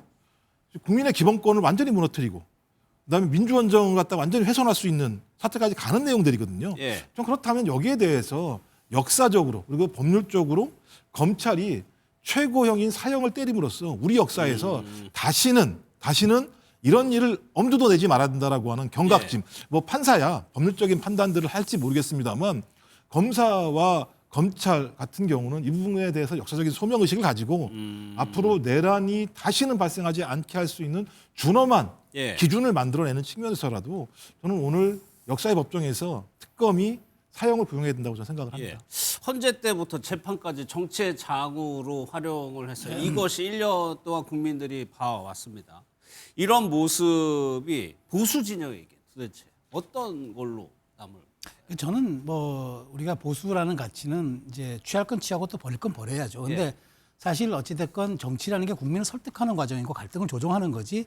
어쨌든 아무리 상대가 말을 안 듣고 아무리 상대가 나를 방해한다고 해도 무력을 동원해서 그걸 진압하겠다는 거는 그거는 당연히 헌정 질서뿐만 아니라 민주 질서의 가치에도 어긋나는 거죠. 예. 그러니까 저는 이제 최근에 이제 윤석열 전 대통령이 그동안 이제 뭐 계몽령이라든가 이렇게 얘기를 하다 최근에 조금 기류가 바뀌는 듯이 보이는 것이 얼마 전에 이제 뭐 정무 감각을 탓한 것도 있지만 실제로 보면은 그동안에는 야당의 폭거 때문에 내가 한 거지만 실제로 보면 내가 이렇게 비상 대권을 행사를 한다고 쳐도 참모들이 여기에 대해서 현실적인 이야기를 좀 해줬으면은 내가 조금 다시 한번 고려했을 텐데 왜 현실적인 얘기를 안 해줬느냐라고 얘기하는 건 기류가 달라지고 있다고 봐요. 그러니까 이걸 참모들에게 뭐 책임을 전가하는 게 아니라 예. 그동안의 계몽령이었다. 야당의 폭거 때문에 내가 어쩔 수 없이 비상대권이었다가 아니라 약간 본인이 좀 일회적인 그런 어떤 그 좀 뭐 이걸 좀 그 울컥하는 마음에서 했다는 식의 지금 이야기가 뉘앙스가 조금 나가서 예. 지금 보면은 이게 최후 결심 공판을 앞두고 약간 심경의 변화라기보다는 변론 전략의 변화가 아닌가 싶어요. 그러니까 인정할 거 조금 인정하고 이제 계몽령은 아닌데 예. 다만 내가 좀 당시에 현실적으로 대통령으로서 판단력이라든가 최종 결정 과정에서의 지금 여러 가지 여론 수렴 같은 게 좀 부족한 것 같아. 예. 라고 하는 그런 취지로 받아들여져서 오늘 전 최후 진술에 이런 뉘앙스의 기류들이 좀 담길지 이건 한번 주목해봐 봐야 될 대목이라고 봅니다. 그럼 최후 진술에 윤 전 대통령이 어떻게 뭐 최수영 평론가 말씀하신 것처럼 좀 입장의 변화가 있을지 아니면 과거에 전에 했던 얘기들을 또 반복할지 그 영상도 한번 보겠습니다. 국가 비상사태를 발생시킨 원인이 국회이기 때문에 거대 야당이기 때문에 국민들을 깨우고 정치와 국정에 이렇게 무관심하지 말고 좀 제발 일어나서 관심 가지고 비판도 좀 하고 이렇게 좀 해달라는 전 세계로 중계방송이 되는데 그 국회 본회의장에 특수부대가 들어가서 의원을 끄집어내고 이러면은 그거 진짜 아무리 무슨 독재자라 그래도 그거 성하겠습니까? 실제 아무런 일도 일어나지 않았는데 어떤 호수 위에 떠 있는 달 그림자 같은 거를 쫓아가는 호수 위에 떠 있는 달 그림자 한참 회자가 됐었어요. 김주호 대변인은 어떻게 예상하십니까? 우리가 길을 걷다가 누군가의 발을 밟을 수도 있고 또 어깨를 부딪힐 수 있습니다. 그럼 그 상대방이 칼을 들고 그 발을 밟은 사람 찔러서야 되겠습니까?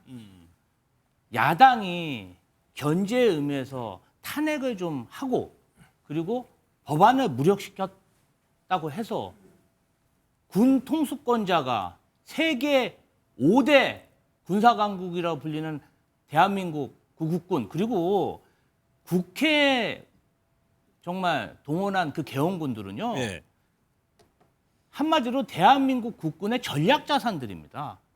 오죽하면 별명이 참수부대겠습니까? 그러한 어마무시한 군사력을 국민의 대표인 국회와 국민에게 총뿌리를 돌렸다? 아니, 그러한 엄청난 일을 하고 나서 저렇게 어떻게 1년이 지난 이 시점에서 반성과 성찰이 없고 뭔가 좀 장난하듯이 저렇게 말하는 모습이 도저히 저분이 대한민국의 대통령이었었나? 자격이 있었나? 저는 의심스럽고요. 예.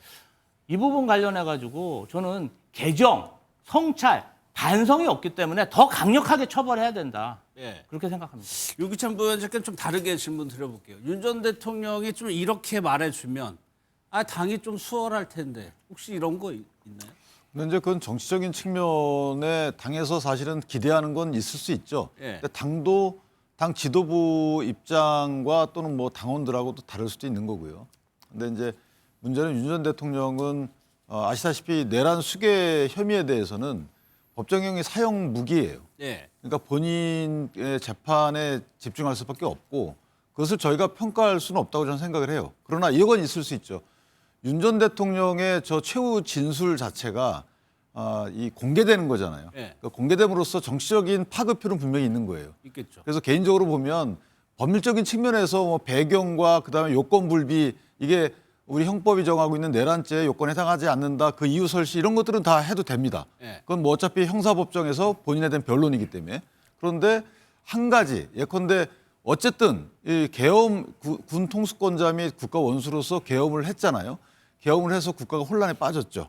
거기에 대한 유감 표명은 이건 별도거든요. 이거는 범죄를 인정하는 게 아니에요. 예, 예. 이건 어떤 국민에 대한 나의 솔직한 그 감정적 어떤 뭐 용서까지도 아니고 이런 부분에 대한 유감 표명 정도는 이번 최후 진술에 들어가지 않을까 개인적으로 기대를 하고요. 예. 또 들어가야 된다고 생각을 해요. 이것은 그 죄를 인정하라는 취지가 아닙니다. 예. 예컨대 무죄 주장하시는 많은 분들이 이런 거죠. 무리를 일으켜 죄송합니다라는 정도.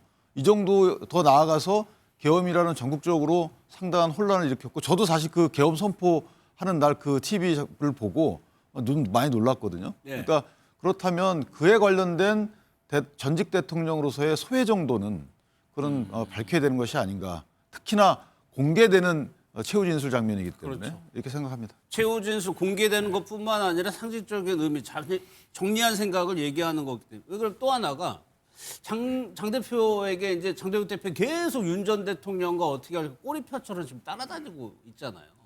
그 부분과 관련해서도 그러니까 장동혁 대표의 공간을 좀 넓혀주기 위해서 윤 전 대통령 측에서 뭔가 해줄 수는 없느냐.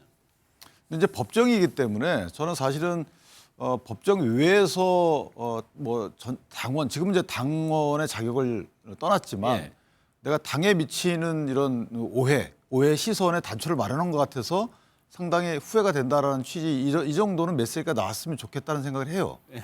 왜냐하면 지금 윤 전 대통령과 절연을 요구하는 사람들이 많은데 저는 개인적으로 절연됐다고 보거든요. 절연됐는데 절연되지 않았다고 고투리 잡을 만한 언행들은 좀 있었어요. 예. 그거에 대해서는 저희가 탓을 해도 되죠. 근데 일반적인 절연은 누가 해야 되냐면 윤 전 대통령이 해야지만 되는 거예요. 그러니까 절연 확인하는 절차. 이거를 국민의힘 지도부가 할 수는 없는 거죠. 어떻게 확인합니까? 윤 전 대통령 욕할 수도 없는 거고요. 누구처럼 뭐 천박하다 얘기해가지고 그게 절연이 되는 것도 아니잖아요. 그러니까 이거는 정당 입장에서 보면 절연을 먼저 요구할 수도 없고 또 정당의 다양한 이해관계가 있기 때문에 그럼 윤 전 대통령이 절연을 확인하는 정도의 해석이 가능한 메시지를 내주시는 게 예. 사실은 당 입장에서는 기대하는 바가 있어요. 예. 그런데 아까 제가 말씀드린 대로 인생이 걸린 이 재판을 받고 있는데 형사 재판에 그런 측면에서 보면 변론 전략에 저희가 관여하는 건 아닙니다만은 정치적으로 당의 혼란을 수습하는 데 도움이 될 수 있는 어떤 진술이나 이런 언행이 나오는 건 저희는 기대는 하고 있죠. 예, 알겠습니다. 실제로 윤 전 대통령의 최후 진술에서 윤기찬 부위원장이 얘기한 내용이 담길지 아니면 계속해서 무죄를 주장할지 내일 새벽이나 돼야 좀 확인할 수 있는 상황인 것 같습니다. 다음은 국민의힘 상황 볼 텐데 윤리위가 이제 회의를 하고 한동훈 전 대표 징계에 이제 본격화합니다. 그런데 한동훈 전 대표는 고소, 법적 조치를 거론하고 있습니다. 먼저 한 전 대표에게 들어보겠습니다. 그 감사 결과가 조작돼 있어요. 예. 그걸 제 가족이 쓴 것처럼 이름을 바꿔치기 해서 수백 개를 예. 그렇게 발표해 놓고서는 저한테 소명하라고 할 게 아니라 저는 이런 상황을 지금 당 차원에서 설명하고 사과하고 책임져야 될 때다. 조작이라고 얘기를 하고 법적 조치 들어갔습니다. 한 전 대표의 대응을 어떻게 평가하세요? 좀 아쉬워요, 한마디로. 그러니까 사실은 그 이호선 당무감사위원장이 이제 뭐 그것을 적시해서 판결문처럼 한 게 아니라 개인 블로그에다가 얘기한 거 아닙니까? 예. 근데 이제 물론 여기에 대해서는 지금 논란이 있을 수 있고 하지만 이게 사실 법적 문제가 아니잖아요. 이거는 말 그대로 정치적인 문제입니다. 그러니까 한 전 대표가 이걸 정치적인 문제로 풀어야지 이 당무감사위원장을 상대로 쟁송을 하겠다, 법적 다툼을 하겠다. 이게 과연 이 갈등의 해결에 도움이 될까요? 저는 김종혁 전 최고위원에 대해서는 2년 당원권 정지라는 중징계를 당무감사위가 권고했지만 윤리위에 한 전 대표에 대해서는 그냥 그 위원장이 그렇게 발표한 것뿐이에요. 그리고 여기에 대해서 어떤 식으로든 명시적으로 뭐 어떻게 하라는 얘기가 없었는데 그렇다면 약간 공간이 생기고 여지가 생겼는데 이걸 이렇게 법적인 쟁송으로 비화시켜 버리면은 중간 선택지가 다 사라져 버리는 것 아닙니까? 그럼 당에서 다시 곤란하잖아요. 그러니까 그렇게 되면 이호선 위원장도 이 법학자 출신인데 이것도 감정 생기지 않겠어요? 뭐 이렇다 보면 서로 치킨 게임 양상으로 치달으면은 이 단계 논란이 이게 정리가 되겠습니까? 저는 어쨌든 이 윤리가 구성이 됐어도 이 부분에 대해서는 한 전 대표가 어떻게 대응하느냐에 따라서 약간의 선택지라든가 공간이 달라질 수 있었는데 이렇게 되면은 정말 이거는 뭐 치킨 게임 양상으로 갈 수밖에 없는 상황이라서 굳이 정치적으로 문제를 풀어야 할 걸 이렇게 법률적으로 쟁송까지 가야 하는지 이런 선택지는 좀 사실 한 전 대표 제가 대단히 좀 아쉽습니다. 그럼 윤기철 의원님, 윤 전 대통령과 한번 연관시켜가지고 2월이 되면 이제 선고 나올 것 말이에요. 그럼 한두 달 뒤를 상상해 보면 한동훈 전 대표가 혹시 거봐라 내 말이 맞지 않느냐 계엄이나 이 탄핵 관련해서 그거를 혹시 좀 기대하고 이런 태도나 행동을 보이는 걸까요? 근데 저희가 사실은 이제 당원들의 마음 속에는 이건 제 추정입니다. 제 마음속이라고 표현할게요. 제 마음속에는 법률적인 당부당이나 법률적인 예측이나 이런 것하고 정치적인 본인의 예측이나 정치적인 어떤 영향력 기대하고는 다르다고 봐요. 그러니까 법률적인 측면에서 한동훈 전 대표가 얘기한 부분이 맞을 수 있죠. 그때 누구나 다 계엄은 이건 반헌법적이라고 봤어요. 누구나 다 헌법이 정한 요건에 맞지 않는다고 봤어요. 그런데 탄핵은 좀 다른 측면에 전략적 접근했던 분들이 많아요. 탄핵, 그러니까 대통령직을 계속 수행할 수 없다는 것에 대해서는 많은 분이 동의하셨죠. 그 당시에도. 그러니까 이 대선을 새로 올 대선을 연기해서 현 대통령인 당시 이재명 대표가 선거에 출마하지 않는 것이 더 나았으니까요. 그러니까 그런 길로 정치적으로 해결하자라는 의견이 있었던 거죠. 그런데 이 탄핵에 반대했던 그 세력을 마치 계엄을 옹호하는 것 같이 하다 보니까 당 전체가 피해를 입은 거예요. 그런 전략적 판단과 법률적인 예측과 이건 다 다른 거거든요. 지금도 마찬가지입니다. 윤 전 대통령의 어떤 선고 결과가 나오든지 간에 무죄가 나오든 유죄가 나오든 또 특수무집행 방해도 16일 날 선고가 있거든요. 그러니까 어떤 결과가 나오든지 간에 한동훈 대표가 예상했던 그 결과가 나오더라도 한동훈 대표의 정치적 위상은 올라가지 않는다고 봅니다. 왜냐하면 지금 저런 문제 때문에 그래요. 저 문제도 마찬가지입니다. 자, 당무감사위원장이 발표한 부분, 본인 SNS에 그 내용으로 실은 부분, 저도 부적절하다고 봐요. 그리고 뭐가 사실과 다른 내용을 올렸다는 것 같아요. 근데 그것이 어느 것이 진술인지 모르지만 전체가 다 조작이진 않을 거 아니에요. 제 말은 당무감사위원회에서 했던 내용 전체가 그렇다면 한동훈 전 위원장이 뭐 방송에 나와서 가족들 얘기를 했잖아요. 가족들이 한 것을 내가 나중에 알았다. 그렇죠. 그러니까 일정 부분은 맞는 거거든요. 그럼 일정 부분 맞는 거에 대해서 본인 리더로서의 본인의 의사는 표현하고 그다음에 근데 유감이다. 왜냐하면 더 오해가 사도록 더 뭐가 조작돼서 부풀려 놨다. 이거에 대한 책임은 별도로 묻고 근데 이 조작됐다는 이거 갖고 본인의 어떤 그 연관된 이 부분도 책임 없다고 하잖아요. 그런 식의 오해 살 수 있는 언행을 하잖아요. 저는 그거는 리더가라고 보지 않거든요. 그래서 저 부분은 한동훈 전 위원장이 그냥 본인의 관련된 부분이나 가족이 관련된 부분이 하나라도 있다면 사과하시고 유감 표명하시고 그다음에 당무감사위원장에 대한 저런 법적 조치는 그 뒤에 책임을 물으시고 그건 별도의 측면인 거죠. 하나 1차원, 하나 2차원, 하나 3차원. 근데 이걸 다 뭉뚱거려 가지고 마치 너가 옳지 않으면 나도 내가 옳은 거고 이런 식의 사고가 이건 안 맞다고 생각합니다. 또 하나요. 이 발언은 좀 어떻게 들릴까요? 장동혁 대표를 두고 내가 당대표를 할 때 스텝이었다라고 얘기를 했습니다. 그 얘기 한번 저 당무감사 하기 전에 사전에 의논한 거 아니다라고 얘기는 하고 있지만 그렇진 않을 거다 이렇게 보시는 거예요? 저도 당대표 해봤잖아요. 그리고 당대표는 저와 같이 있었던 스텝이고요. 그냥 하는 얘기입니다. 그게 어떻게 그러면 왜 그런 사람들만 갖다 놓습니까? 윤리위원이든 당무위원이든 간에 대표가 임명하는 겁니다. 그거는 자기는 모른다고 빠져나갈 수 있는 문제가 아니죠. 저 얘기를 이제 당무위 윤리위 구성에 이렇게 되는 거다라고 얘기하면서 저 얘기가 들어간 건데 이 얘기만 딱 떼놓고 장 대표나 그 주변의 분들이 불쾌할 수 있거든요. 아니 불쾌할 수 있을지 모르겠습니다만 실제로 윤리위원회 임명권을 당대표가 가지고 있는 거잖아요. 예. 그리고 방향성이 명확히 보였잖아요.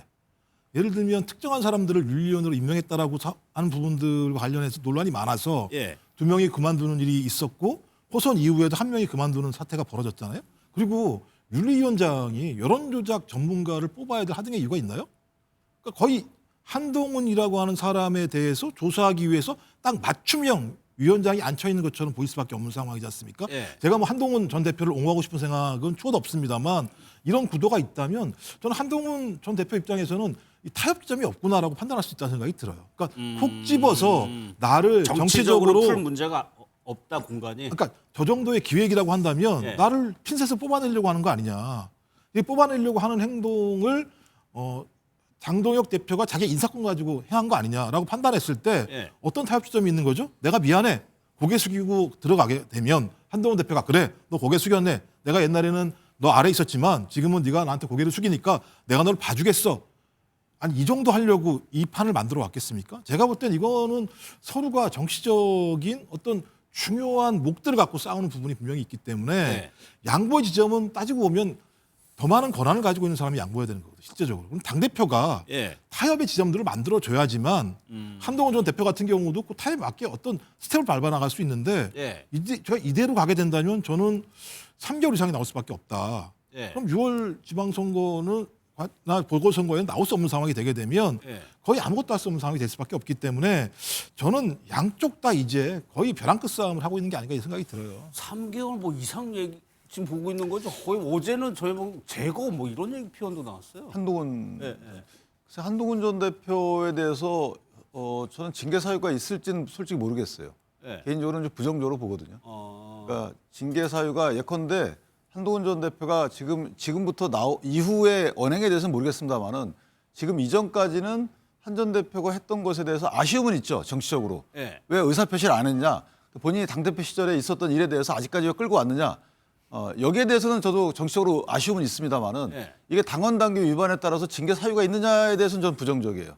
그래서 그 부분은 윤리위원들이 결정하겠지만 그거는 뭐 윤 의원님 개인 생각이에요, 아니면 분위기예요? 당 분위기. 아니 윤리위원은 독립적으로 본인들이 결정하는 거라서 이건 제 개인적인 생각이죠. 예. 아니 근데 표현이 지금 감정적으로도 지금 격해져 있는 상황이잖아요. 근데 당의 대표를 내 스텝이 굳이 저 얘기를 할 필요가 있었어요. 그렇죠. 그러니까 저 얘기는 최사, 우리가 불필요한 말을 최사라고 하잖아요. 예. 최사예요. 그러니까 이거잖아요. 아이, 당신은 내 밑이었어, 내 부하였어, 이런 얘기, 내 참모였어, 이런 얘기잖아요. 근데 그냥 그 얘기를 하면 돼요. 그 뒷얘기를 하면 돼요. 그러니까 아니 당대표가 어떻게 모를 수가 있나요? 당대표 책임을 하는 거죠. 저는 그 말만 했으면 될 일인데 그 앞에 무슨 꼭 이렇게 조건절 붙이듯이 하나 붙여가지고 그렇게 약간 꼬은 거 아니에요? 예. 근데 굳이 저 얘기는 할 필요가 있었나? 그러니까 군대 때 내 밑에 있었어. 뭐 이 얘기하고 비슷한 얘기잖아요. 우리가 성인이 돼서 하는 얘기인데 그건 전 불필요한 얘기였고 이 사안 자체는 한 전 대표가 어찌됐건 대표 시절에 자기가 당의 대표이면서 그러니까 여당을 대표해서 국정을 운영하는 대통령을 가족들의 IP로 공격을 했다. 그 부분은 실제 인정이 되는 부분이잖아요. 그랬으면 이 부분은 그냥 1년 3개월이 넘도록 방치할 것이 아니라 툭 털고 넘어가면 될 문제인데 끝까지 이렇게 꼬아가면서 얘기하는 게 과연 옳은 것이냐. 예. 문제 해결의 방법이냐. 여기 되면은 정말 다른 보이지 않고 가리키는 손가락만 보이는 거예요. 그러니까 김민수 최고위원이 뭐 장동혁은 내 뭐 스텝이었다 오만방장 소리하고 바로 반발하는 거 아니에요? 예. 굳이 불필요한 얘기 나오는 것 아닙니까? 그런 측면에서 왜 이렇게 도발적 언사들을 굳이 뭐 장 대표를 비판할 수는 있어요. 아이 대표가 그거 윤리위원장 모르고 할 수 있나요? 라고 하는 얘기는 정치적으로 충분히 할 수 있지만 예. 굳이 그 얘기를 이렇게까지 빗대서 하는지 저는 그건 조금 도를 넘었다고 생각합니다. 예. 한동훈 전 대표가 최근 들어 가장 기분 나쁘게 생각했던 이야기가 윤석열 전 대통령이 한동훈 전 대표를 업어키웠다. 그러한 인터뷰 질문을 하니까 개똥 같은 소리다. 이런 얘기를 했어요. 근데 본인이 얼마나 기분 실제 나쁘면 그렇게 답을 그렇게 했죠. 인터뷰했습니다. 그런데 자 장동혁 대표도 나는 한동훈의 스텝에 불과하다. 이 얘기가 가장 아킬레스건이고 트라우마 아니겠습니까? 그런데 그것을 잘 아는 한동훈 전 대표가 저는 의도적으로 공개적으로 장동혁 대표를 모욕했다고 생각합니다. 그렇기 때문에 이것은 지금 상황이 한동훈 전 대표도 이제 내가 장동혁 체제에서는 징계가 불가피하고 갈 때까지 갔기 때문에 기분 나쁜 얘기 한번 해주고 가자. 저는 그 이상도 그 이하도 아니라고 봅니다. 어차피 결론이 나 있기 그렇죠. 때문에. 그러니까 정치인 한동훈의 그러니까 이런 위기라고 보면 위기일 수 있는데 위기에 어떻게 대처하고 관리하느냐도 정치인으로서 아주 중요한 덕목인데 그 과정에서 팬덤만 남고 당내에서 같은 경우에 그런 부분은 어떻게 해요? 그러니까 정치는 왜 이게 복잡하냐면은 희망을 파는 장사꾼이라고 얘기를 하고 정치인을. 그다음에 정치는 국민의 감정이 정교하게 현실과 만나는 구조거든요. 그럼 이게 굉장히 정교해야 돼요. 근데 한 전 대표 입장에서는 잘못한 거 없어. 나 똑똑해. 그리고 지금 장 대표 어쨌든 과거 내 밑에 있었잖아. 뭐 이렇게 얘기하면은 그게 사실과 다르지는 않아요. 그게 뭐 틀린 얘기는 아니에요. 그렇지만 받아들이는 입장이거나 그걸 이해하는 입장에서는 이게 굳이 왜 이런 얘기를 할까? 정치인이라면은 감정 구조를 잘 풀어갈 줄 알아야 되는데 사실 구조를 푸는 것이 아니거든요. 그런 측면에서 저는 대단히 아쉽다. 더더군다나 비대위원장 당대표 다 했고 어쨌든 이게 자신의 당대표 시절에 대통령을 상대로 벌어진 일이면은 저는 이건 그냥 도의적으로도 사과해야 된다고 봐요. 그러면 쿨하게 넘어갑니다. 좀 전에 윤기찬 변호사 얘기했지만 이게 과연 징계 사유가 될 수 있느냐에 대해서는 논란이 분분해요. 그러면 굳이 이걸 왜 이렇게 법적 다툼의 쟁송까지 끌고 가느냐. 충분히 정치적인 사과의 선에서 끌어낼 수 있었으면은 한 전 대표도 쿨하게 가는 거고 장 대표 입장에서도 장동석 연대든 장한석 연대든 열 수 있는 여지도 생겼을 텐데 저는 이렇게 왜 연대를 축소시킬까라는 측면에서도 대단히 아쉽다는 생각이 들어요. 그러니까 유기찬 부장님 김근식 실장의 얘기를 빗대면 이거 사과하고 끝낼 일을 1년을 이렇게 끌고 갈 일이냐 한 전 대표 입장에서. 그러니까 왜 이렇게 실제로 인정도 안 하고 인정도 일정 부분만 사실이라고 바로 조작이라고 얘기를 했거든요. 한 전 대표의 생각은 뭘까요? 그러니까 그렇기 때문에 그 당시에 그 해당 내용들 지금은 이제 그렇게 얘기하죠. 익명에 기대서 뭐 대통령 등을 비판한 그 사설을 댓글로 다룬 것이 뭐가 문제이냐. 뭐 그 당시에도 그냥 오픈했으면 될 일이에요. 이게 그 당시에 이게 사고로 오픈된 거거든요. 원래 시스템이 좀 망가져가지고 그동안에 다뤘던 댓글 이게 오픈된 건데 그렇다면 그 당시에 지금 똑같은 생각이라면 아무 문제의식을 못 느꼈다면 그러면 그때 이게 제 가족이 이렇게 다뤘네요. 미안합니다라고 넘어가면 될 일을 그 당시에도 오픈해가지고 당무감사를 안 했어요. 그때. 그때는 해보니까 댓글 1,100개 개 중에 몇 개는 어떻고 이런 통계만 발표를 했지 그 내용에 대한 발표나 구체적으로 당원들께 소상히 설명드리는 자리는 안 했거든요. 그러면 지금 와가지고 이게 밝혀지니까 당무감사를 통해 밝혀지니까 일부는 잘못됐고 일부는 그럴 수도 있는 거 아니냐라고 한다면 그러면 그 당시 기준으로 보면 이 내용들이 문제가 있다고 느꼈기 때문에 발표를 안 했을 거 아니겠어요. 그러니까 그때하고 지금하고 다르다는 거죠. 그래서 전 이 시시비비를 가리자는 게 아니고 어쨌든 그중에 일부라도 몇 개라도 본인과 본인의 가족이 연루가 됐던 게 맞다면 본인 인정했듯이 그렇다면 이거 내가 우리 가족들이 나 모르는 사이 이렇게 해서 미안합니다. 내가 여러 당원들이 우려를 한 이 부분을 늦게까지 끌고 와서 미안합니다. 이렇게 매듭 짓고 넘어가는 것이 저는 정치적으로 훨씬 더 낫다고 봅니다. 근데 왜 안 넘어가느냐? 글쎄 그거는 약간 법조인의 그런 어떤 성격이 아닌가. 이게 잘못됐다는 걸 한번 인정하게 되면 끊임없이 공격이 들어오게 될 것이고 약간 무오류의 이런 게 있는 게 아닌가라는 생각이 들어요. 이건 제가 비판하는 게 아닙니다. 그건 각자 갖고 있는 성격이겠지만 그러나 정치 지금 국민의힘이 아쉬운 부분은 누군가 계속 붙여가는 정치를 해줘야 되는데 자꾸만 떼어내는 정치를 서로 하고 있습니다. 지금 한동훈 전 대표는 지도부를 비판하는데 비판하는 그게 그 부분이에요. 왜 당신들은 마이너스 정치를 하느냐.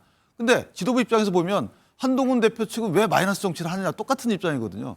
그래서 양자가 서로 간에 같은 극성을 띠지 말고 플러스와 마이너스 N극과 S극이 됐으면 좋겠다. 살짝 붙었으면 좋겠습니다. 저는 계속 들으면 좀 이해가 좀 안 되는 게 있어요. 그러니까 예를 들면 이런 문제 가지고 무슨 당대표 선거에 공약으로 내걸었지? 이거 공약으로 내걸었던 거지 않습니까? 그리고 예를 들면 사과하면 끝날 문제라고 얘기한다면 그냥 사과하면 되는 거지? 근데 그럼 이걸 왜 싸우지? 그러니까 제가 볼 때는 좀 이해가 안 되는 일들이 그렇죠? 알겠습니다. 이해운 후보자와 관련해서 이번에 또 폭언의 녹취를 주진우 의원실에서 공개를 했습니다. 그 얘기 한번 들어보겠습니다. 기가 막혔어. 핸드폰으로는 검색이 안 되는 게 얼마나 많은지 알아? 그것도 몰랐단 말이야? 너 언론 담당하는 애 맞니? 아니 거의 지금까지 몰랐단 말이야? 너 모바일 버전이라는 거는 요약본, 축약본이야. PC 버전에. 몰라 그걸? 너 그렇게 똥오줌을 못 가려? 보면 모르겠어? 말 좀 해라! 저번에는 인턴이었고 이번에는 보좌진이라고 나오고 있습니다. 참, 김조 대변인 어떻게 들으셨어요? 참, 저 목소리를 또 들으니까 그 어떤 전화를 받았을 그 보좌진이 얼마나 힘들었을까 이런 생각이 들고 정부 여당의 일원으로서 참 송구한 마음이 듭니다. 다만 저희는 또 대통령의 인사권을 존중하는 정부 여당이고 그리고 이재명 대통령도 저런 녹취록을 듣고 임명 제청을 한 건 아니죠. 그렇겠죠. 이제 그럼에도 불구하고 지금 이해운 장관 후보자가 낙마했을 경우에 이재명 정부가 앞으로 보수 인사를 영입했을 때 굉장히 난항을 겪을 거라고 생각하고요. 그래서 최대한 당에서는 본인의 해명을 좀 기다려보자. 그런 기조를 유지하고 있습니다. 그럼에도 불구하고 대한민국 사회에서 국민 정서를 건드리지 말아야 될 게 저는 3가지가 있다고 생각합니다. 우리 나이 어린 청년들에 대한 갑질, 그리고 입시 비리, 그리고 아파트 청약 비리가 저는 대한민국 어떤 국민 정서를 가장 건드리는 3대 요소라고 생각하는데요. 어찌됐든 이해운 장관 후보자가 여러 가지 의혹에 대해서는 성심성의껏 소명하고 그리고 본인이 잘못한 것에 대해서는 처절히 반성하는 그 모습을 좀 보여줬으면 좋겠습니다. 그럼 청문회 때 이런 사안 같은 경우는 어떻게 해명을 해야 되는 거예요? 저는 진짜 좀 그러니까 평론하기도 좀 난감한 측면들이 분명히 있어요. 말씀하신 것처럼 불법이 명백히 보이는 사안이라고 한다면 장관직 수행할 수 없겠죠. 근데 그런 부분들이 지금 서서히 올라오고 있는 것 같고요. 뭐 이제 불법이 아니라고 하더라도 탈법적 행위들 같은 경우가 꽤 많이 지금 계속 나오고 있는 상황입니다. 한 번으로 끝나지 않는 상황이고 또 하나는 그 행위 자체가 본인의 말과 정반대의 상황이에요. 그러니까 본인은 이런 거 하면 안 된다고 얘기했는데 본인이 그걸 했어요. 근데 이 일을 벌인 분이 어디로 가려고 하느냐? 국무위원으로 가려고 하는 겁니다. 국무위원이라고 하는 것이 국민적 신뢰가 없을 때 그 국무위원직을 제대로 수행할 수 있을 것인가라고 하는 부분하고 또 하나는 이게 쌓이고 쌓이니까 여론은 더 많이 악화되고 있는 측면들이 꽤 있어요. 그래서 말씀하신 것처럼 대통령 인사권은 존중받아야 합니다만 대통령 인사권의 존중 그 옆에 국민 여론 그다음에 법률 위반 사항이라고 하는 건 대통령의 인사권으로도 막아내기 어려운 측면이 분명히 있거든요. 저는 그래서 이 부분과 관련해서는 이해운 후보자가 이 부분에 대한 명확한 자기 입장들을 어떤 형태로든지 국민에게 밝혀야 된다. 그러니까 청문회 가면 다 얘기할게요 라고 얘기하기 전에 계속 언론 보도가 나오니 본인이 한 행위 아니겠습니까? 그렇다면 그 이전이라도 저는 설명을 해야 된다는 생각이 들어요. 설명을 안 하고 하루 동안 청문회 하고 난 다음에 그냥 잘 넘어갔잖아 라고 넘어갈 문제가 아니게 됐다. 그렇다고 한다면 그 부분에 대해서 본인이 정치를 오래 하신 분이니까 그만큼의 책임성을 가지고 용단할 것은 용단해야 된다. 그럴 때가 다가오고 있다. 저렇게 판단합니다. 또 하나가요. 김지호 대변인이 얘기한 것처럼 부동산, 내 집 문제 이거 굉장히 좀 예민합니다. 여기에 대해서 좀 이상하다는 또 얘기가 나오고 있는데 이 부분에 대한 이해운 후보자 해명 한번 들어보겠습니다. 반포 아파트 관련해서 장난 위장 미혼 논란되고 있는데 혹시 입장 말씀 부탁드릴까요? 불법 부당한 일은 없었고요. 그리고 청문회에서 소상히 설명을 드리면 충분히 납득하시리라고 불법 부당한 일은 없었다. 이런 의혹입니다. 이제 청약 가점이라고 있잖아요. 그런데 여기 부양 가족이 들어가면 청약 가점이 많이 올라가요. 그런데 아들이 결혼을 한 것 같습니다. 그런데 혼인 신고를 하지 않고 부양 가족으로 들어오면 청약 가점이 올라가겠죠.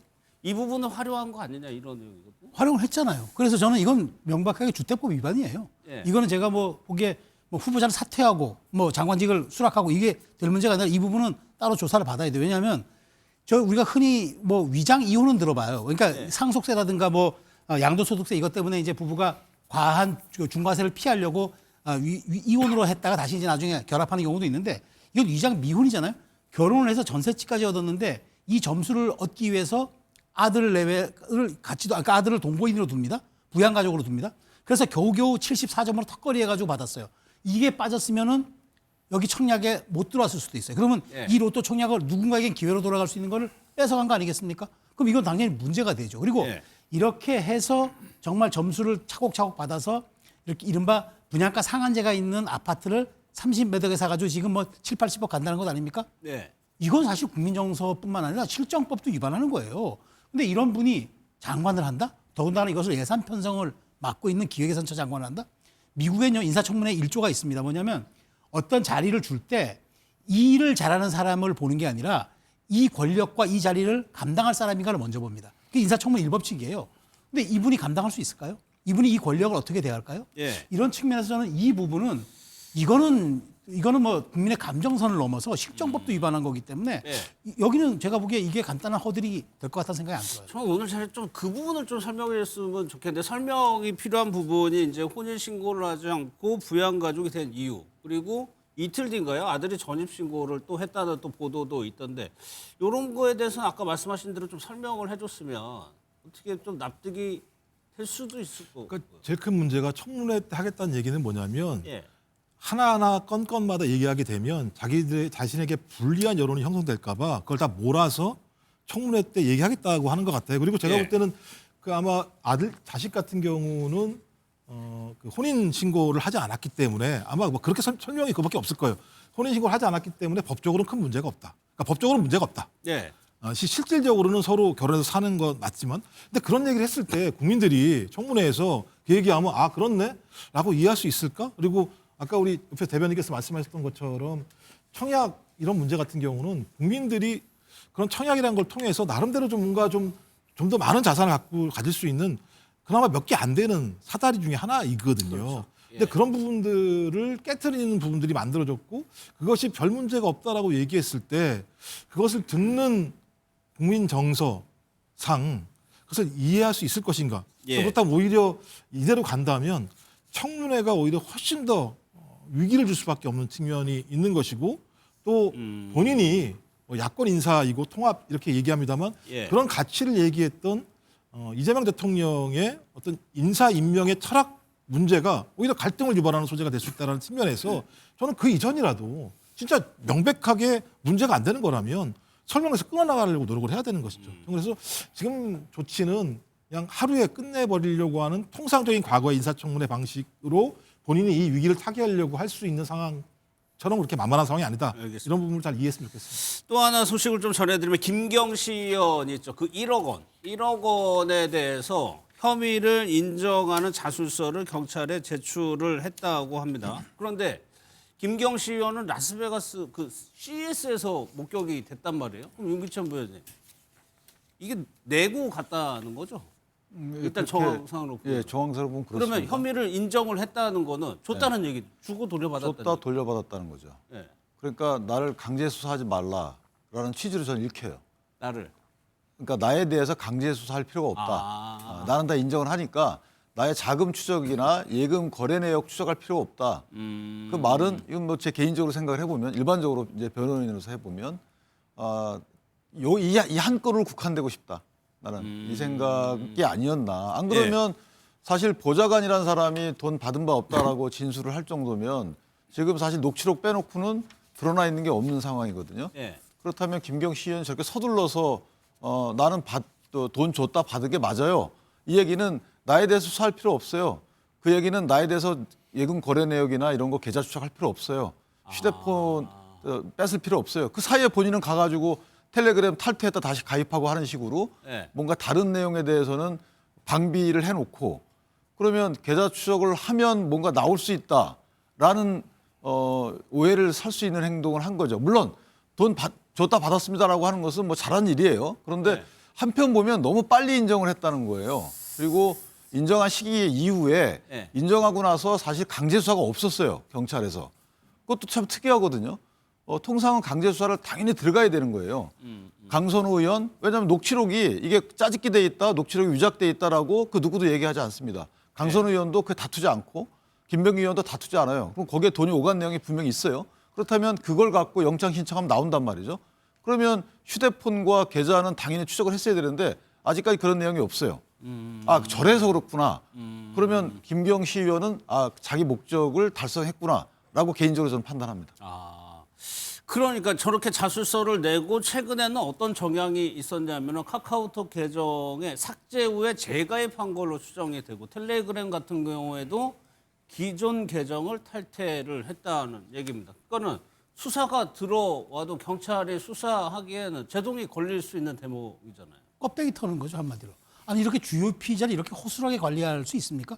이미 지금 윤 변호사 얘기한 대로 그 녹취가 나왔을 때 당연히 이 사건이 입건을 하고 주요 피의자로 전환해가지고 빨리 압수수색을 해가지고 증거물을 확보해야 되는 게 경찰의 일인데 예. 출국 금지도 안에서 나가서 마음대로 활개할 수 있도록 해놔요. 지금 보니까 텔레그램뿐만 아니라 지난 10월 달에는 그때 왜 공천헌금 얘기 또 있었잖아요. 공천헌금뿐만 아니라 그때 왜 그 특정 신도들 입당시키기 위해서 했던 녹취가 나왔을 때 PC 버전을 다 초기화했다는 거 아닙니까? 예. 그래서 서울시의회에서 왜 지금 이걸 PC 버전을 초기화하지?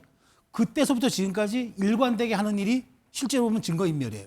근데 경찰은 수수방관을 했어요. 아니 이렇게 허술하게 수사하고 주요 피의자를 관리하는 수사기관을 우리가 믿을 수가 있나요? 지금 그래서 한다는데 들어와서 조사받겠다. 본인 다 인정하고 그다음에 휴대폰 다 바뀐 휴대폰 내고 텔레그램 다 바뀌고 그러면 이걸 뭘로 조사합니까? 그럼 뭐 관련자한테 진술을 맞추나요? 그렇기 때문에 자꾸 이제 야당에서 특검 얘기 나오는 건데 저는 하나 말씀드리면 어쨌든 이렇게 허술하게 관리한 피의자들 이런 수사 결과 내놔도 국민이 동의하겠습니까? 저는 이거는 조금 여권이 이 문제는 좀 심각하게 바라봐야 된다고 생각합니다. 예. 김경 의원은 이르면 이번 주말에 귀국하겠다 이렇게 얘기는 하고 있는 상황입니다.